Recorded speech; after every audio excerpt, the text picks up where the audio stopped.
তুই ছাড়া আমি কাকে আবার নতুন করে খুঁজবো? মারা বিয়ে তো মানুষের একবারই হয়, বারবার হয় নাকি? হ্যাঁ, তোমার সাথে এরকম করছিস? মানুষ ভুল কি করে না নাকি? একবার ভুল করেছি তা কি হয়েছে? এরপরে যদি আর কখনো ভুল করি তখন তো আমাকে ছেড়ে তুই যাকে খুশি বিয়ে করে নিবি, আমি কোনোদিন তোকে মানা করবো না। এখন তো মারা বাড়ি আয়, তুই ছাড়া আমাকে আর ভালো লাগছে না, তুই তাড়াতাড়ি বাড়ি আয় মারা। তুমি ওই মিষ্টি কথা বলে আমার আর মন পাবে না। তুমি তুমি যে মনে আমার আঘাত দিয়েছো, আমার এই মন ভেঙে একবারে কুচুরি হয়ে গেছে কাচের মতো। তুমি আমার আর মন পাবে না। তুমি যে ব্যবহার করেছো, তোমাকে যখন প্রথম আমি বিয়ে করলাম তখন ভেবেছিলাম আমার স্বামী আমাকে কত ভালোবাসবে, কত আদর করবে, কত কিছু কিনে দেবে। কিন্তু তুমি তুমি আমার এমন স্বামী, সব সময় পরের মেয়ের লেগে তুমি ব্যস্ত থাকো। এইভাবে কি একটা স্বামীকে নিয়ে একটা মেয়ে চলতে পারে? সে যদি পরের মেয়ের সাথে সবসময় ব্যস্ত থাকে।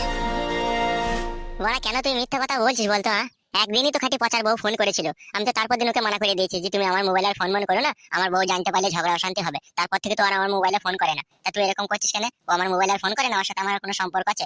তোমরা বাড়ি চলে আয়, যেখানেই থাকিস তো বাড়ি চলে আয়, তোকে আমি কিছু